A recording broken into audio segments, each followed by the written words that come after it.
হামজা সুমিত জামালদের ম্যাচের মাঝেই হুট করে স্টেডিয়ামে ঢুকে পড়ল একদল অস্ত্রধারী।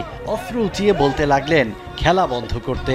জাতীয় স্টেডিয়ামে নিরাপত্তার দায়িত্বে থাকা সদস্যরা সঙ্গে সঙ্গে গেলেন কাউন্টার অ্যাটাকে। বুলেটের আঘাতে মুহূর্তেই মাটিতে লুটিয়ে পড়লেন সন্ত্রাসীরা। তবে বাস্তবে এমনটি ঘটেনি।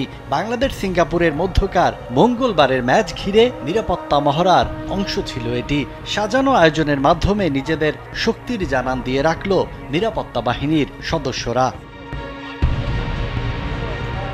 বোমা সদৃশ্য বস্তু পাওয়া গেলে তা নিরাপদে সরিয়ে নেওয়া, বোমা নিষ্ক্রিয় বা উদ্ধার করার প্রক্রিয়া অনুশীলন করা হয়। এবারের মহড়ায় ছিল ডগ স্কোয়াড আর সন্ত্রাসীদের রুখে দিতে অত্যাধুনিক সব সরঞ্জামের সন্নিবেশ।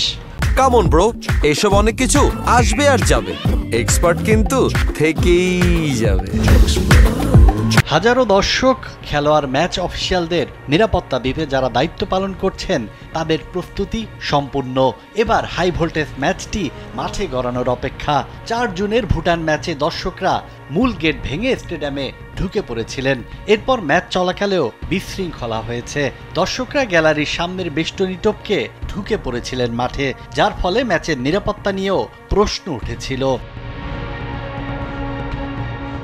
আগের অপ্রীতিকর ঘটনা থেকে শিক্ষা নিয়েছে Bangladesh football federation. 10 June Asian cup বাছাই পর্বে বাংলাদেশ খেলবে সিঙ্গাপুরের বিপক্ষে।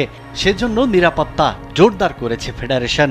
7টায় ম্যাচ শুরু হলেও স্টেডিয়ামের গেট খোলা হবে বিকাল 3টায়। 5টার মধ্যে সব গেট বন্ধ করে দেওয়ার ভাবনা বাফুফের। বাংলাদেশ পুলিশের বিশেষ ইউনিট সোয়াতের একাধিক টিমকে রাখা হবে স্টেডিয়ামের আশেপাশে ও মাঠের ভেতরে। সেই সোয়াত টিম আজ সোমবার জাতীয় স্টেডিয়ামে মহড়া দিয়েছে।